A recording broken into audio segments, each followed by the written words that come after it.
Hello friends, मैं जयकेश तिवारी स्वागत करता हूं आप सबका आपके अपने इस पसंदीदा चैनल जयकेश तिवारी गुरुकुल पर। और सुनाओ क्या हाल चाल है। तो आज हम आप लोगों को री स्टार्ट 0.1 सीरीज में क्लास 10th के साइंस को पढ़ाने वाले हैं, जिसका यह लेक्चर नंबर फर्स्ट है। और इस क्लास में मैं आप लोगों को आपका सिलेबस क्या है साइंस का वो बताऊंगा और कुछ बेसिक कॉन्सेप्ट बताऊंगा।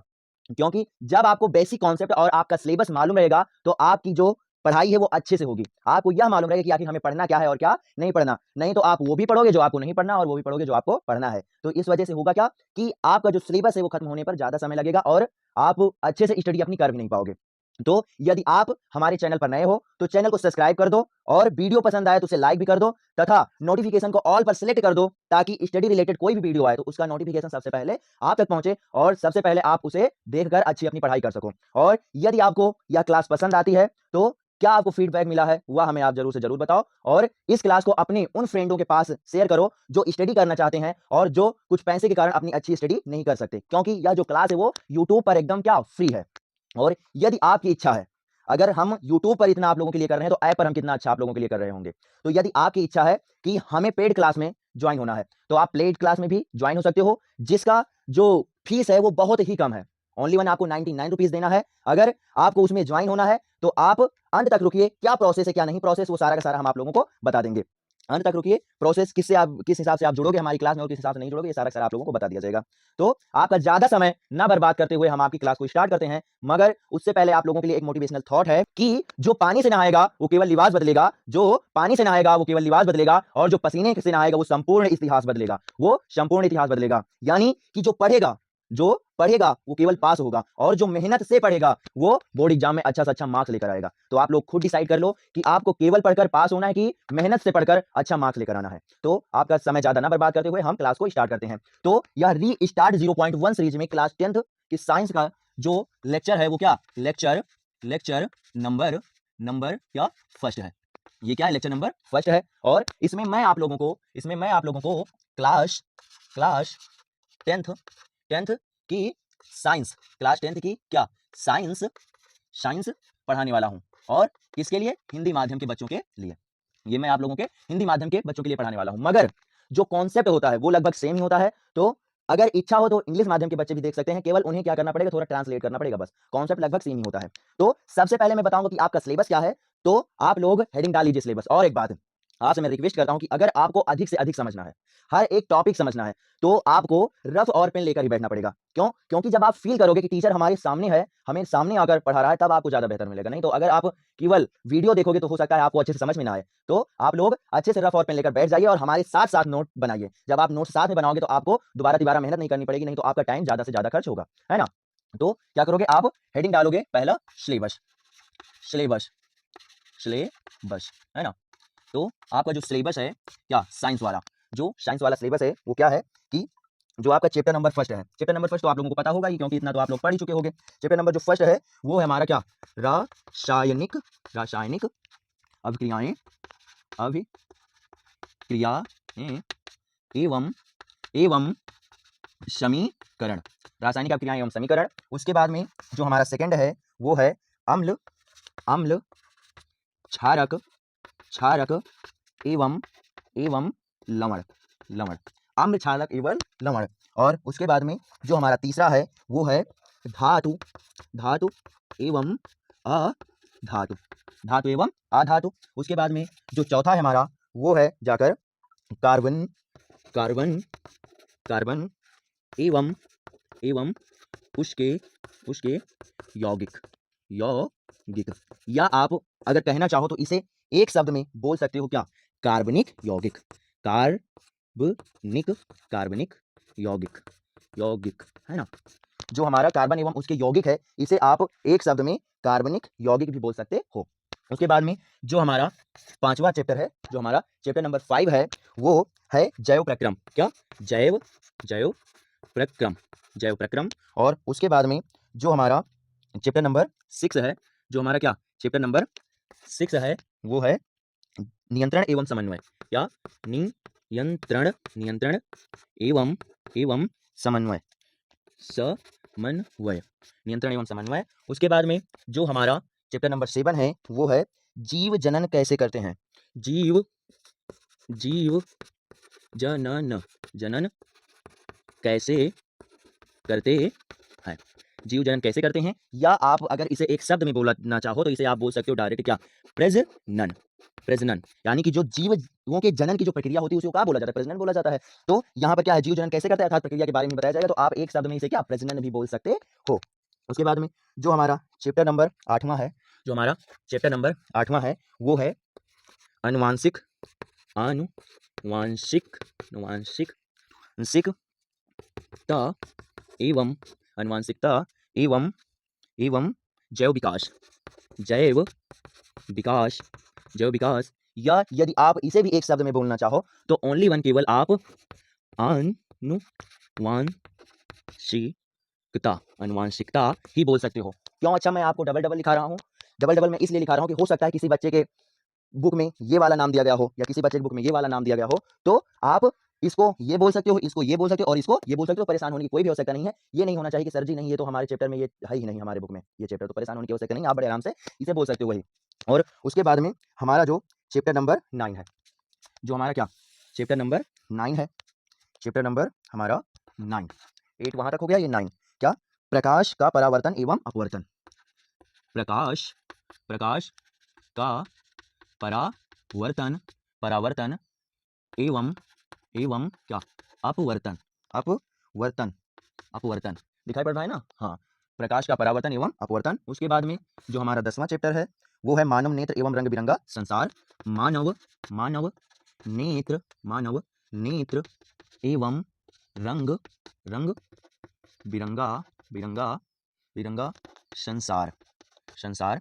और उसके बाद में जो हमारा चैप्टर नंबर 11 है, चैप्टर नंबर 11 है वो है क्या, विद्युत धारा, क्या, विद्युत विद्युत धारा। और उसके बाद में जो हमारा चैप्टर नंबर 12 है वो है क्या, विद्युत विद्युत विद्युत धारा धारा के चुंबकीय प्रभाव, के चुंबकीय प्रभाव, चुंबकीय प्रभाव, चुंबकीय प्रभाव। उसके बाद में जो हमारा चैप्टर नंबर 13वां या बोले हम लास्ट चैप्टर है वो है क्या, हमारा हमारा पर्यावरण, पर्यावरण, हमारा पर्यावरण। तो ये टोटल हो गया क्या आपका सिलेबस साइंस का, जो हमारा एक से चौथे तक है, एक चैप्टर से चौथे चैप्टर तक। ये आपकी क्या है, ये है आपकी केमिस्ट्री का पार्ट, ये आपकी है क्या, केमिस्ट्री केमिस्ट्री केमिस्ट्री का पार्ट। और उसके बाद में अगर हम बात करें चैप्टर नंबर 5 से 8 तक, तो ये क्या है आपके, ये है आपका बायो बायो का पार्ट। और उसके बाद में अगर हम बात करें कि जो हमारा ये चैप्टर नंबर 9 से 12 तक है, चैप्टर नंबर 9 से 12 तक, ये आपका क्या है, फिजिक्स का पार्ट, या फिजिक्स का पार्ट। और उसके बाद में ये जो बचा हुआ हमारा 13वां चैप्टर है, ये वैसे दिया गया फिजिक्स में ही, मगर ये फिजिक्स का पार्ट नहीं है, ये हमारे वातावरण के बारे में इसमें पढ़ाया गया है, पर्यावरण के बारे में पढ़ाया गया है, किस वजह से पर्यावरण हमारा दूषित हो रहा है और जो कुछ प्रॉब्लम है वो सब हम आप लोगों को बताएंगे। तो वैसे दिया गया ये फिजिक्स में ही, लेकिन ये फिजिक्स से क्या अलग है, और हमारे पर्यावरण पर्यावरण पर्यावरण पर्यावरण तथा तथा वातावरण वातावरण के बारे में इसमें क्या समझाया गया है, वातावरण के बारे में से समझाया गया है। तो ये हो गया आपका पूरा का पूरा सिलेबस। ये हमारा जो ये पार्ट है केमिस्ट्री वाला, और ये बायो वाला और फिजिक्स वाला, इन तीनों को मिलाकर, इन तीनों के मिलाकर जो आपका पेपर आएगा वो पूरा का पूरा कितना आएगा, 70 मार्क्स का, कितना, 70 मार्क्स का आएगा। और जो आपको प्रैक्टिकल मिलेगा, प्रैक्टिकल का वो मिलेगा जाकर आपका कितना, 100 मार्क्स, सॉरी 30 मार्क्स, 30 मार्क्स का। और इन दोनों को जोड़कर आपका टोटल पेपर जाकर बनेगा कितना, 100 मार्क्स का, है ना, आया इतना समझ में, टोटल कितना जाकर बनेगा, 100 मार्क्स बनेगा। तो इस 70 में आपको कम से कम 23 लाना है, और इस 30 में आपको कम से कम कितना लाना है, 10 लेकर आना है, तब आप क्या होगे, पास हो जाओगे। मगर यदि आप हमारे साथ ऐड हो गए हो विश्वास करके, तो हम आपको पास नहीं कराएंगे, बल्कि एक अच्छा मार्क्स दिलाएंगे। क्या करेंगे, एक अच्छा मार्क्स दिलाएंगे। तो हम लोगों का टारगेट कितना होना चाहिए इस 70 में, हर एक कॉलेज की बात है, वही एक दो कॉलेज हो ना मार्क्स मिलता हो तो उसकी बात अलग है, नहीं तो हर एक कॉलेज में 30 मार्क्स में 30 मार्क्स बच्चों को दे दिया जाता है। तो इसके लिए आपको परेशान होने की कोई आवश्यकता नहीं है। बस आप लोग ये करना कि जो आप प्रैक्टिकल वाली कॉपी बनाओगे उसमें से आप थोड़ा नॉर्मली पढ़ लेना, ताकि आप अच्छे से उत्तर दे सको अपने एग्जामिनर को। और वैसे भी कोई प्रॉब्लम नहीं है, पूरा का पूरा आपको 30 में 30 मिल जाएगा बड़े आराम से। और मेहनत करनी हमें इस 70 के लिए। तो इस 70 में हमारा टारगेट होना चाहिए कितना, कितना टारगेट होना चाहिए आप लोग बताओ। इस 70 में हमारा टारगेट होना चाहिए कितना, 60 प्लस का, कितना, 60 प्लस का। जब 60 प्लस का टारगेट रहेगा तो आपका एक अच्छा से अच्छा मार्क्स जाकर बनेगा। और परेशान होने की कोई आवश्यकता नहीं। आप ये ना समझो कि ये 60 प्लस तो बहुत ज्यादा हो गया, नहीं, बहुत आसान है 60 प्लस लाना। बस जो मैं आपको पढ़ा रहा हूं आप कंटिन्यू स्टडी करते रहो। बस जो मैं आपको बताऊं वो आप कंटिन्यू स्टडी करते रहो। आपका टेस्ट होगा, आपका दिसंबर तक सिलेबस अच्छे से कवर कर दिया जाएगा। उसके बाद में इंपॉर्टेंट क्वेश्चन आपको चैप्टर वाइज करवाया जाएगा, प्रीवियस ईयर सब कुछ करवाया जाएगा, आपको मॉडल पेपर सॉल्व कराएंगे। और मेन बात कि आपको आ कितना रहा ये इंपॉर्टेंट नहीं है, आपने लिखा कितना है ये इंपॉर्टेंट है। और जिस बच्चे को लिखने की कला आती है वो अच्छा से अच्छा मार्क्स बड़े आराम से ला सकता है। तो मैं आप लोगों को बोर्ड की कॉपी कैसे लिखनी है ये भी बताऊंगा। परेशान होने की कोई आवश्यकता नहीं। अगर आप हमारे साथ ऐड हो गए हो तो आप परेशान ना हो, हर एक समस्या की जिम्मेदारी हमारी है आप लोगों की। तो आशा करता हूं कि जितना मैंने आप लोगों को अभी तक समझाया वो आप लोग अच्छे से समझ चुके होंगे। इसका आप क्या करो, स्क्रीनशॉट ले लो, इसका स्क्रीनशॉट ले लो। और उसके बाद में हम क्या करें, रिड्यूस करते हैं इसे। और रिड्यूस करने के बाद में हम आप लोगों को आपका जो बेसिक कॉन्सेप्ट है इस चैप्टर का उसका बताते हैं। तो आशा करता हूं कि आप लोगों ने इसका स्क्रीनशॉट ले लिया होगा। और इसे क्या करेंगे, हम अब मिटा रहे हैं। इसे हम आप क्या करेंगे, मिटाएंगे। तो आप लोग नेक्स्ट हेडिंग क्या डालोगे, आप लोग नेक्स्ट हेडिंग डालोगे basic chemistry. Basic chemistry, basic chemistry क्यों मैं आप लोगों को पढ़ा रहा हूं, क्योंकि आपका जो पहला चैप्टर है उसमें क्या आप लोगों को पढ़ना है, अभिक्रिया के बारे में पढ़ना है। तो अभिक्रिया को हम रटाएंगे नहीं बल्कि हम आपको समझाएंगे। अभिक्रिया के द्वारा जो थ्योरी बनेगी आपको परेशान होने की कोई आवश्यकता नहीं है। केवल आप आगे आने वाली क्लास में देखना, आप लोग खुद से अभिक्रिया आराम से करने लगोगे। बहुत आसान तरीके से आपको समझाएंगे। तो उसके लिए आपको क्या, सबसे पहले बेसिक केमिस्ट्री आना चाहिए। तो आप क्या करोगे, पहली हेडिंग आप लोग डालोगे, इसके बाद में बेसिक केमिस्ट्री। क्या, basic basic chemistry, chemistry, basic chemistry आप डालोगे क्या, हेडिंग। और उसके बाद में इसमें आपको क्या, आयन मालूम होना चाहिए, क्योंकि अब क्रिया करने में आयन का बहुत ही बड़ा रोल होता है, आयन। और उसके बाद में जो परमाणु हैं उनके नॉर्मली प्रतीक होना चाहिए, उनका परमाणु क्रमांक और इलेक्ट्रॉन, इतना सब कुछ आपको मालूम होना चाहिए। तो मैं एकदम बेसिक से स्टार्ट करूंगा, परेशान होने की कोई भी आवश्यकता नहीं है, एकदम बेसिक से स्टार्ट करूंगा और सब कुछ आप लोगों को समझ में आ जाए। केवल इतना ही रिक्वेस्ट मैं फिर से कर रहा हूं कि आप इस क्लास को अंत तक देखिए, बस अंत तक देखिए, मजा बहुत आने वाला है। तो क्या करोगे कि आप नेक्स्ट हेडिंग डालोगे परमाणु, परमाणु। और इसे इंग्लिश में क्या बोला जाता है, एटॉम, एटॉम, है ना। तो वैसे आप लोगों को छोटी क्लास में यानी कि 9th में बता दिया गया होगा कि परमाणु क्या है। तो जो परमाणु होता है वो किसी भी पदार्थ का एक मौलिक कण होता है। मौलिक कण का मतलब एक छोटा सा कण होता है। तो आप क्या लिखोगे, परमाणु, जो परमाणु, परमाणु किसी किसी भी पदार्थ, पदार्थ की, किसी भी पदार्थ का, किसी भी पदार्थ का एक एक मूल, एक मूल कण, एक मूल कण है, एक मूल कण है जो जो है, मूल कण है जो मौलिक, मौलिक, मौलिक कणों, मौलिक कणों, क्या कौन होते हैं मौलिक कण आपके, इलेक्ट्रॉन, इलेक्ट्रॉन, कॉमा, प्रोटॉन व न्यूट्रॉन, न्यूट्रॉन, न्यूट्रॉन से, न्यूट्रॉन से मिलकर, मिलकर बना, बना है ना। तो परमाणु होता क्या है, परमाणु एक किसी भी पदार्थ की बात करें उसका एक क्या, छोटा कण होता है। और इसमें भी क्या, मौलिक कण पाए जाते हैं। और वो मौलिक कण क्या होते हैं, इलेक्ट्रॉन, प्रोटॉन और न्यूट्रॉन होते हैं, है ना। तो कैसे ये क्या मतलब बनता है, इसे आप देखिए। मान के चलो कि जैसे इमेजिन करो ये क्या होता है, हम यहाँ पर आपको वो परमाणु का स्ट्रक्चर बनाकर दिखा रहे हैं। तो कोई भी पदार्थ हो उसका होता है क्या, उसका होता है नाभिक। और ये जो नाभिक होता है इसमें हमारे न्यूट्रॉन और प्रोटॉन क्या होते हैं, रहते हैं। और इसके चारों तरफ क्या होता है, कक्ष बना होता है, इसके चारों तरफ कक्ष बना होता है। और इन कक्ष में क्या होता है, इलेक्ट्रॉन हमारे चक्कर लगाते रहते हैं। और इस कक्ष में इलेक्ट्रॉन कैसे भरा जाता है, किस नियम को ध्यान रखकर ये हम आपको अभी आगे बताएंगे। 1 2 3 4 5 6 7 और एक अभी क्या रहेगा, एक और रहेगा 8, है ना। तो ये जो स्ट्रक्चर है वही क्या है, परमाणु है ना। ये क्या है, परमाणु की, परमाणु की क्या, संरचना, संरचना है। ये क्या है, ये परमाणु की संरचना है। तो इसमें जो नाभिक होता है, मान के चलो ये कोई पदार्थ होगा, उस पदार्थ में क्या परमाणु है। तो ये जो परमाणु की संरचना होती है, तो इसमें जो ये नाभिक होता है ना, परमाणु के नाभिक में न्यूट्रॉन और प्रोटॉन होते हैं और चारों तरफ इलेक्ट्रॉन क्या करते हैं, चक्कर लगाते रहते हैं। तो हम बड़ी आसानी से कह सकते हैं कि जो परमाणु है वो मौलिक कणों से मिलकर बना है। और मौलिक कण होते क्या है, इलेक्ट्रॉन, प्रोटॉन और न्यूट्रॉन होते हैं। तो आशा करता हूं कितना समझ में आ गया होगा। उसके बाद में ये इलेक्ट्रॉन, प्रोटॉन और न्यूट्रॉन है क्या, तो ये आप लोग देखिए। तो आप एक ग्राफ बना लो, ग्राफ आप बना लो। पहला आप क्या लिखोगे, ऊपर लिख दो क्या, नंबर 1 इलेक्ट्रॉन, इलेक्ट्रॉन, है ना, इलेक्ट्रॉन। उसके बाद में क्या हो जाएगा हमारा, नंबर 2, नंबर 2 प्रोटॉन, प्रोटॉन। और उसके बाद में नंबर 3 हमारा क्या हो जाएगा, न्यूट्रॉन, न्यूट्रॉन। आखिर ये होता क्या है और ये खोजा कब गया है, किसने खोजा है, और इस पर आवेश वगैरह कितना होता है, ये हम आप लोगों को बताने वाला है। तो सबसे पहले अगर हम इस इलेक्ट्रॉन की बात करें तो इस इलेक्ट्रॉन के प्रतीक की बात करें अर्थात इसे हम प्रदर्शित किससे करते हैं, तो इलेक्ट्रॉन को प्रदर्शित किया जाता है किससे, ई से, है ना। इसे क्या हम ई से प्रदर्शित करते हैं। और उसके बाद में अगर इस पर हम आवेश की बात करें, इस पर अगर हम आवेश की बात करें, आखिर इलेक्ट्रॉन पर आवेश कितना होता है, कितना ये चार्ज होता है, तो ये होता है माइनस का 1.6 इंटू 10 की पावर माइनस में क्या 19 कूलाम होता है। अब माइनस क्यों लगा है, माइनस का मतलब यहाँ पर ऋण आवेश है। आगे आप लोग जब पढ़ोगे क्लास 12th में जाओगे तो आपको बताया जाएगा कि आवेश क्या है और आवेश के प्रकार क्या है। आवेश दो प्रकार के होते हैं, एक ऋण होता है, एक धन होता है। तो जो इलेक्ट्रॉन होता है इस पर ऋण आवेश होता है और जो प्रोटॉन होता है उस पर क्या होता है, धन आवेश होता है। और अगर इसके हम क्या द्रव्यमान की बात करें, द्रव्यमान, इसका वजन आखिर कितना होता है, तो इसका जो द्रव्यमान होता है वो होता है 9.1 इंटू 10 की पावर माइनस के 31 केजी, माइनस के क्या 31 केजी। और अगर ये तो किलोग्राम में हो गया, अगर ग्राम की बात करें तो क्या करोगे आप, इसमें 10 की पावर 3 से मल्टीप्लाई कर दो तो क्या होगा, घट जाएगा, तो आपका आ जाएगा 9.1 इंटू 10 की पावर माइनस के क्या 28 ग्राम, है ना। तो ये ग्राम में हो गया जाकर और वो क्या हो गया हमारा किलोग्राम में हो गया। उसके बाद में अगर हम बात करें कि इसे खोजा किसने है, इसे खोजा किसने है, तो इसकी जो खोज की गई है वो खोज की गई है हमारा 1897 ईस्वी में, और इसे खोजा है जे टॉमसन ने, जे टॉमसन, जे टॉमसन ने इसको 1897 ईस्वी में खोजा था। किसमें, 1897 ईस्वी में खोजा था।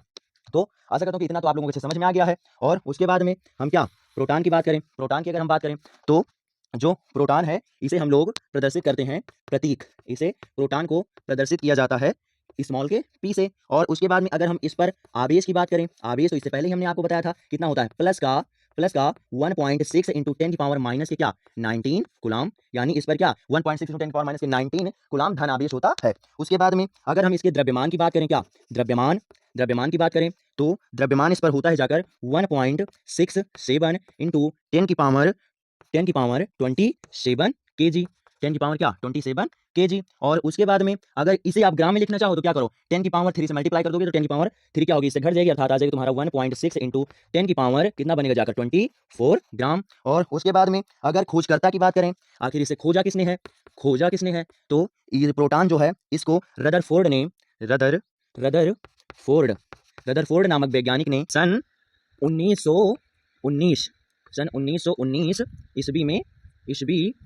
ईस्वी में खोजा था, है ना। यानी कि जो ये हमारा प्रोटॉन है इसको रदरफोर्ड नामक वैज्ञानिक ने सन 1919 ईस्वी में खोजा था। उसके बाद में अगर हम ये न्यूट्रॉन की बात करें तो जो न्यूट्रॉन होता है इसे हम प्रदर्शित करते हैं प्रतीक, इसे प्रदर्शित किया जाता है स्मॉल के एन से। और उसके बाद में इस पर अगर आवेश की बात करें, आवेश तो ये जो होता है वो क्या होता है, उदासीन होता है। क्या होता है, उदासीन होता है, अर्थात इस पर कोई भी आवेश नहीं होता है। उसके बाद में अगर हम इसके द्रव्यमान की बात करें, क्या द्रव्यमान की बात करें तो इसका जो वजन होता है वो जो होकर जाकर होता है इतना ही, जितना प्रोटॉन का होता है उतना ही इसका भी होता है 1.67 इंटू 10 की पावर हमारा माइनस का 27 केजी। अगर आप ग्राम में लिखना चाहते हो तो क्या करो, इसमें 3 की घात माइनस कर दो, अर्थात 10 की पावर माइनस में 24 ग्राम। और उसके बाद में अगर हम खोजकर्ता की बात करें, अर्थात इसे खोजा किसने है, तो खोजकर्ता अर्थात इसको खोजा था जेम्स चैडविक ने। किसने खोजा था, जेम्स चैडविक ने इसे क्या किया था, खोजा था। किस सन में खोजा था, तो इसको जेम्स चैडविक ने सन 1932 ईस्वी में खोजा था। इसे जेम्स चैडविक ने सन 1932 ईस्वी में खोजा था। तो आशा करता हूँ कितना तो आप लोगों ने अच्छे समझ लिया होगा। जो हमारा परमाणु होता है वो किसी भी पदार्थ का एक छोटा सा कण होता है। जो परमाणु होता है हमारा वो किसी भी पदार्थ का क्या होता है, एक छोटा सा कण होता है। और इसमें 3 और मौलिक कण होते हैं, कौन कौन से, इलेक्ट्रॉन, प्रोटॉन और न्यूट्रॉन होते हैं। और परमाणु का जो स्ट्रक्चर होता है वो इस प्रकार का होता है, जो हमारा न्यूट्रॉन और प्रोटॉन होता है ये परमाणु के नाभिक में उपस्थित होते हैं, और जो इलेक्ट्रॉन होता है वो क्या होता है, चारों तरफ चक्कर लगाते रहते हैं। और अगर हम बात करें जो इलेक्ट्रॉन है, इलेक्ट्रॉन को ई से प्रदर्शित किया जाता है, और इस पर जो आवेश होता है वो माइनस 1.6 इंटू 10 की पावर माइनस के 19 कूलाम होता है। द्रव्यमान की बात करें तो 9.1 इंटू 10 की पावर माइनस के 31 केजी। और यदि आप इसे ग्राम में चेंज करना चाहो तो क्या हो जाएगा, इसमें आप 10 की पावर 3 माइनस कर दो, अर्थात 9.1 इंटू 10 की पावर माइनस के 28 ग्राम। और खोजकर्ता की बात करें तो इसे सन 1897 ईस्वी में जे टॉमसन जी ने क्या किया था, खोजा था। वैसे ही प्रोटॉन की बात करें तो इसे पी से प्रदर्शित किया जाता है। आवेश इस पर होता है प्लस का 1.6 इंटू 10 की पावर माइनस के 19 कूलाम। और जो द्रव्यमान होता है इसका होता है 1.67 इंटू 10 की पावर माइनस का 27 केजी। और उसके बाद में ग्राम में तो आप क्या हो जाएगा, ग्राम में इसका हो जाएगा 1.6 × 10 में 24 ग्राम। उसके बाद अगर खोजकर्ता की बात करें तो इसको सन 1919 ईस्वी में रदरफोर्ड जी ने खोजा था। और उसके बाद न्यूट्रॉन की बात करें तो इसे स्मॉल एन से प्रदर्शित किया जाता है। उसके बाद में आवेश की बात करें तो इस पर कोई आवेश नहीं होता, अर्थात ये क्या होता है, उदासीन होता है। और द्रव्यमान की बात करें तो 1.67 × 10 में क्या 27 ग्राम और केजी हो जाता है। और अगर ग्राम में चेंज करें तो हो जाएगा हमारा 1.67 × 10 में 24 ग्राम। उसके बाद में जो खोजकर्ता है इसके वो कौन है, जेम्स चैडविक है, जिन्होंने इसे 1932 ईस्वी में खोजा था। तो आशा करता हूं कि इतना आप लोगों को अच्छे से समझ में आ गया है। इसका क्या करो, आप स्क्रीनशॉट ले लो, इसका आप अच्छे से स्क्रीनशॉट ले लो। उसके बाद में हम रिड्यूस करके चल रहे हैं आगे वाले कॉन्सेप्ट पर, है ना।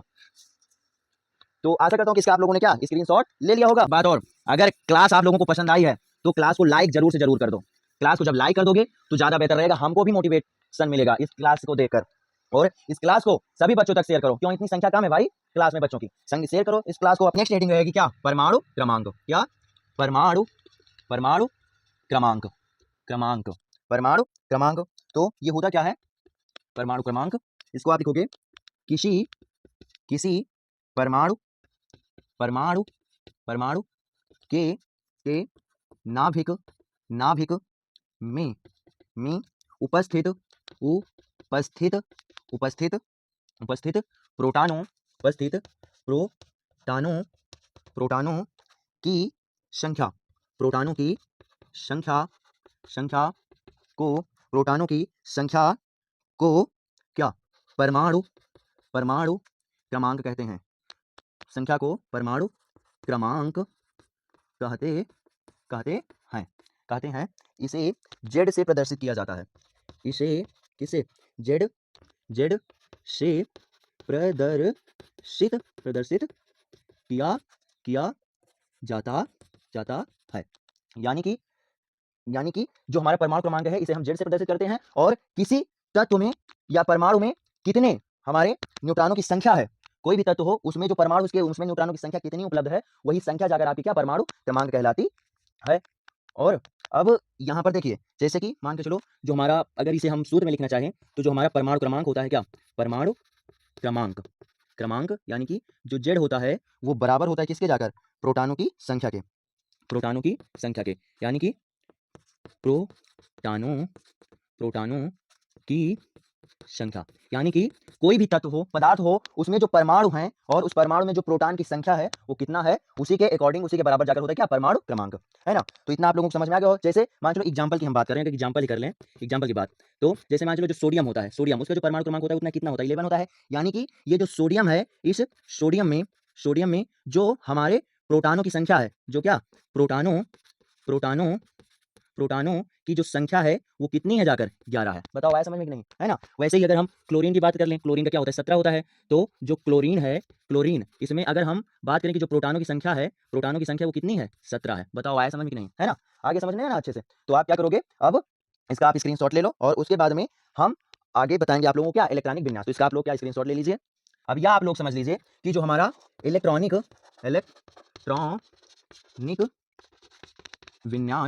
विन्यास होता है, इसके लिए क्या आपको तत्वों का परमाणु क्रमांक मालूम होना चाहिए, है ना। तो हम आप लोगों को कुछ तत्वों के परमाणु क्रमांक लिखवा देंगे, परेशान होने की कोई आवश्यकता नहीं। लेकिन ये कैसे निकलता है उसका आप ध्यान दीजिए। जैसे मान लो हम सोडियम की बात करें, क्या सोडियम की बात करें तो सोडियम को जो हम प्रदर्शित करते हैं उसे क्या प्रदर्शित करते हैं, Na से प्रदर्शित करते हैं, और इसका जो परमाणु क्रमांक होता है वो कितना होता है, 11।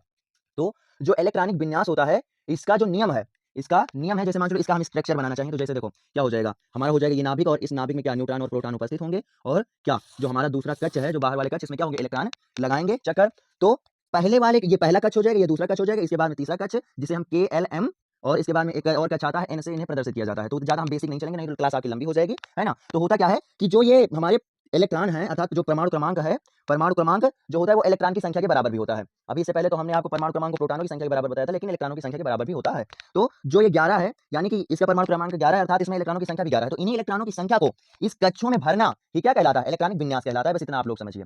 जो परमाणु क्रमांक अर्थात इलेक्ट्रॉनों की संख्या है, इन्हीं इलेक्ट्रॉनों की संख्या को इन कक्षों में भरना क्या कहलाता है, इलेक्ट्रॉनिक विन्यास कहलाता है। तो मान चलो नियम क्या होता है, नियम होता है 2, 8, 8, 18, 32, 64, ऐसे लगातार बढ़ता हुआ चला जाता है। तो ये तो हम लोग भरते हैं, मगर अगर इसके सूत्र की बात करें तो क्या हो जाएगा, 2n होता है। जहां पर जो ये n है, ये n वो क्या है, कक्षाओं की संख्या है। क्या, कक्षाओं की संख्या है। यानी कि जितनी कक्षा आप बढ़ रहे हो उतना आप 2 से गुणा कर दो, आपको अच्छे से अच्छे मालूम पड़ जाए कितने इलेक्ट्रॉन हमारे भरने हैं।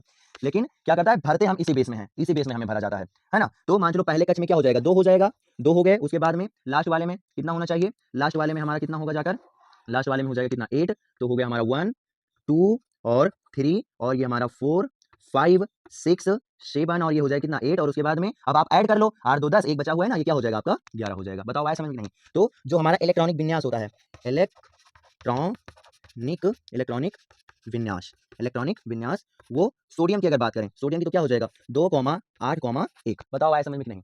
है ना? कोई भी तत्व हो उसका आपका परमाणु क्रमांक मालूम होना चाहिए। जो परमाणु क्रमांक होता है वो जाकर बराबर होता है प्रोटॉनों की संख्या और इलेक्ट्रॉनों की संख्या के दोनों बराबर होता है। तो इन्हीं इलेक्ट्रॉनों को इस कक्षा के में बांटना, इस कक्षा में क्या बांटना ही क्या कहलाता है आपका इलेक्ट्रॉनिक विन्यास कहलाता है। इलेक्ट्रॉनिक विन्यास कहलाता है और इस इलेक्ट्रॉनिक विन्यास का जो नियम होता है वो होता जाकर 2,8,8,18 फिर 32,64 के अकॉर्डिंग ऐसे भरा जाता है। मगर इसके सूत्र की बात करें तो ये 2n होता है। n क्या है यहाँ पर कक्षाओं की संख्या है। आप जस जस कक्षा बढ़ रहे हो, ये पहली कक्षा हो जाएगी, दूसरी हो जाएगी, फिर तीसरी, चौथी, पांचवी, छठवीं, जैसे आप कक्षा बढ़ रहे हो वैसे ही क्या करो आप यहाँ पर कर दो। तो जैसे मान के चलो 2 दूना 4 दूनी 8, अच्छा ठीक है, 2 दूना 4 दूनी 8, हाँ 2n स्क्वायर होगा जाकर, सॉरी क्या होगा हमारा बनेगा जाकर 2n स्क्वायर।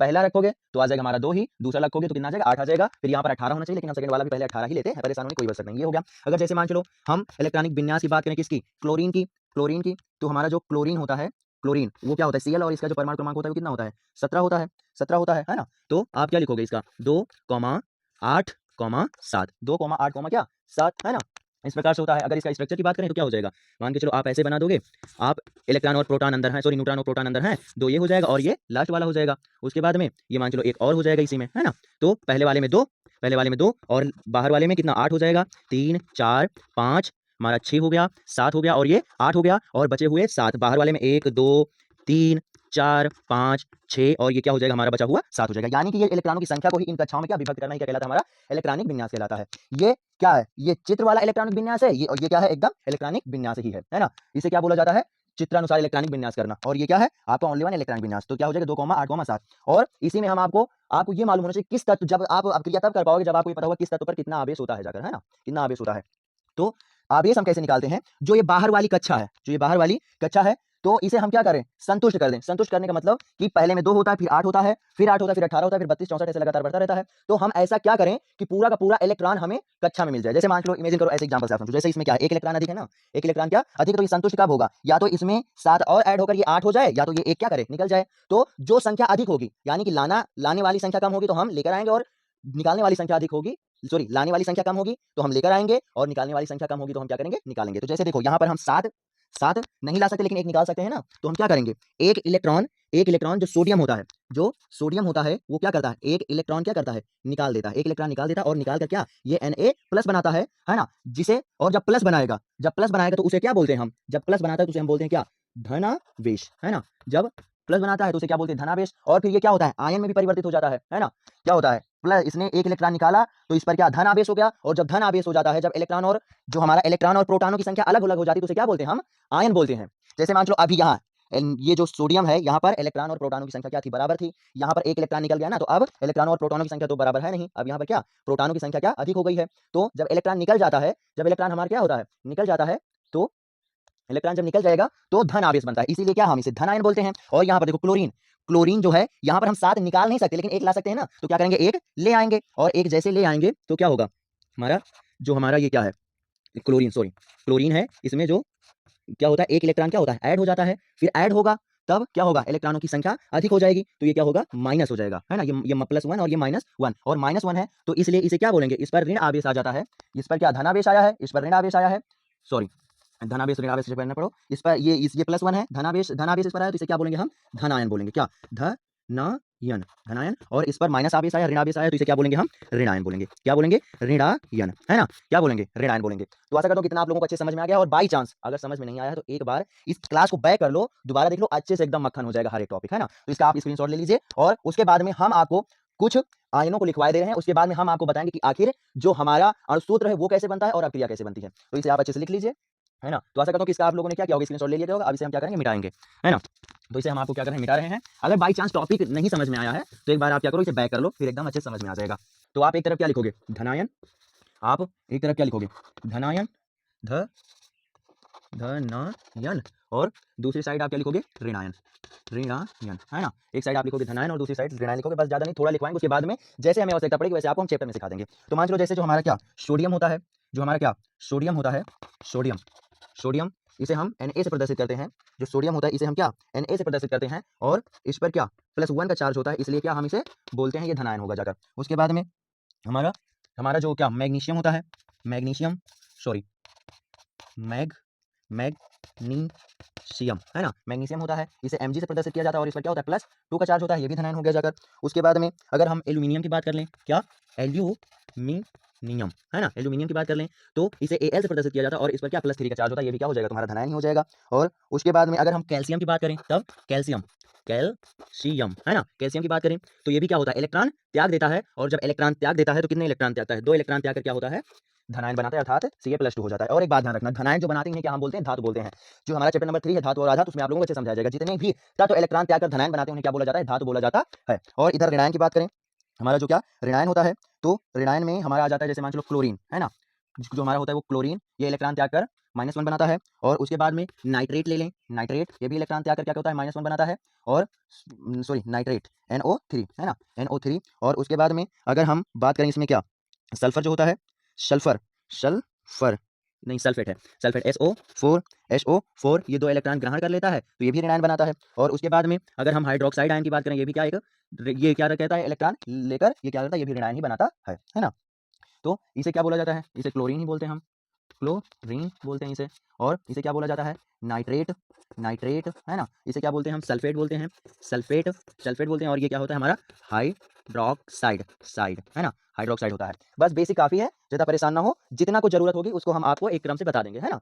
तो ये हो गया। उसके बाद में कैसे सूत्र बनता है वो आप देखिए, सूत्र, और सूत्र के बाद में हम आपको अभिक्रिया बनाना सिखा देंगे है ना। तो नेक्स्ट हेडिंग आप क्या लिखोगे, अणु सूत्र, अणु सूत्र बनाना है ना। अणु सूत्र कैसे हम बनाते हैं, तो जैसे मान चलो आप लोगों ने पढ़ा है क्या, NaCl सोडियम क्लोराइड बनता है ना, NaCl बनता है ना सोडियम क्लोराइड। तो कैसे बनता है, जब तक आपको धनावेश ऋणावेश नहीं पता तब तक आप नहीं बना सकते, तो इतना हमने आपको बता दिया है। और जैसे जैसे हमारी जरूरत पड़ेगी वैसे वैसे हम आप लोगों को बता देंगे। जैसे मान लो जो हमारा सोडियम है, तो सोडियम पर अभी हमने आपको इससे पहले बताया क्या होता है, +1 का चार्ज होता है ना, और जो क्लोरीन है इस पर क्या होता है, -1 का चार्ज होता है ना। तो क्या होता है, जो माइनस वाला, जो हमारा माइनस वाला है वो क्या होगा, प्लस वाले के पास आ जाएगा, और जो प्लस वाला है संख्या वो माइनस वाले के पास चली जाएगी। और एक का मतलब कुछ नहीं हुआ, मतलब सॉरी एक का मतलब एक ही हुआ, तो इसलिए एक नहीं लिखा जाता, तो जाकर यहाँ से क्या बन जाएगा, हमें यहाँ से मिल जाएगा क्या, NaCl। बताओ आया समझ में नहीं। जैसे देखो इस पर प्लस था, इस पर माइनस था है ना, तो ये माइनस वाला यहाँ पर आ गया और ये प्लस वाला यहाँ पर आ गया, एक का मतलब एक ही होता है, इसलिए संख्या नहीं लिखी गई। लेकिन जैसे मान के चलो हम आपसे बात करें, मैग्नीशियम का हमने आपको बताया ना क्या होता है, +2 का होता है ना, तो Mg क्या हो जाएगा +2, और Cl का क्या होता है -1, तो ये 1 यहाँ पर आ जाएगा मैग्नीशियम के पास, और ये 2 यहाँ पर चला जाएगा है ना। तो क्या बनेगा जाकर, सूत्र क्या बनेगा जाकर आपका, Mg 1 का मतलब 1 ही हुआ, तो 1 नहीं लिखेंगे, और Cl ये 2 यहाँ पर आ जाएगा। क्या सूत्र बन जाएगा हमारा, MgCl2। ये क्या है हमारा, मैग्नीशियम क्लोराइड। बताओ आया समझ में कि नहीं, है ना, आ गया ना अच्छे से समझ में। तो इसका क्या करो, आप स्क्रीनशॉट ले लो।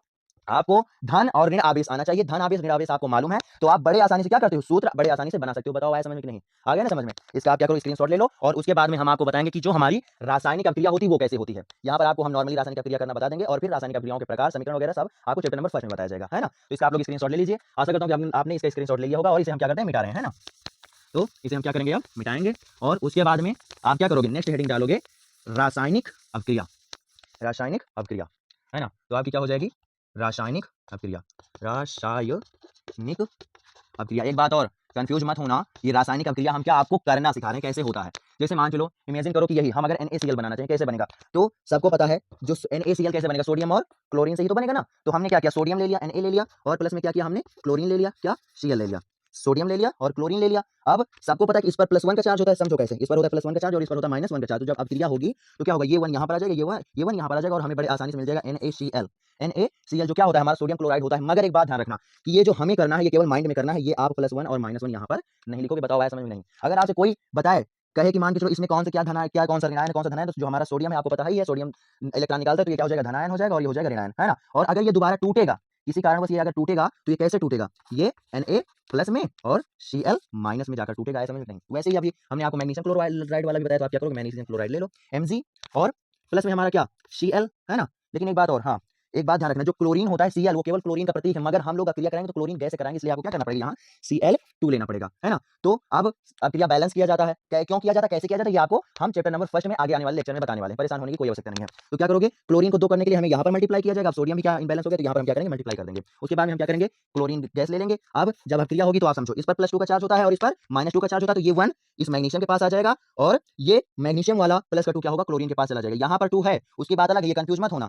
जो हमारा धनायन धनायन और ऋणायन होता है वो एक दूसरे से क्या होते हैं, ट्रांसफर हो जाते हैं। तो यहाँ का -1 यहाँ मैग्नीशियम के पास आ जाएगा और यहाँ का +2 क्या होगा, क्लोरीन के पास चला जाएगा, यानी यहाँ से हमें क्या मिल जाएगा, MgCl2। MgCl2 बताओ आया समझ में कि नहीं, है ना? क्या बन जाएगा MgCl2 में, यहाँ पर 2 था इसलिए यहाँ पर 2 आया है, नहीं तो यहाँ पर भी 2 है, यहाँ पर भी तो 2 आना चाहिए था। तो आप लोग ये मत ध्यान देना कि यहाँ पर 2 है इसलिए यहाँ पर 2 आ गया, नहीं, गलत हो जाएगा फिर। यहाँ पर प्लस का 2 था इसलिए यहाँ पर 2 आया, है ना? तो अब हमें अब क्रिया बैलेंस करने की आवश्यकता है नहीं, क्योंकि 2 क्लोरीन और 2 हमारे क्या मैग्नीशियम है। और आपके पहले चैप्टर का जो पहला समीकरण है अर्थात अभिक्रिया है उसका एग्जांपल देख लो। जैसे क्या होता है, बोलते हैं ना मैग्नीशियम और प्लस में O2, आप लोगों ने देखा होगा मैग्नीशियम और O2, तो क्या बनेगा जाकर MgO बनता है। अब क्यों MgO बनता है, क्योंकि जो ऑक्सीजन होता है इस पर -1 का चार्ज, सॉरी -2 का चार्ज होता है और इस पर क्या होता है, +2 का चार्ज होता है। और जब तुम लोगों को पता ही है कि जब क्या होगा, समान संख्याएं जुड़ती हैं और घटती हैं तो उनका मान क्या आता है, हमारा 0 ही आता है ना। तो इसलिए एक दूसरे को क्या करते हैं, काट देते हैं, तो इसीलिए हमारा MgO बनता है। तो सोडियम और क्लोरीन से सोडियम क्लोराइड बनता है, मैग्नीशियम और क्लोरीन से क्या बनता है, मैग्नीशियम क्लोराइड बनता है, और मैग्नीशियम और ऑक्सीजन से क्या बनता है, मैग्नीशियम ऑक्साइड बनता है। बताओ इतना आप लोगों को समझ में आया कि नहीं, है ना? इतना आप लोगों को समझ में आ गया अच्छे से?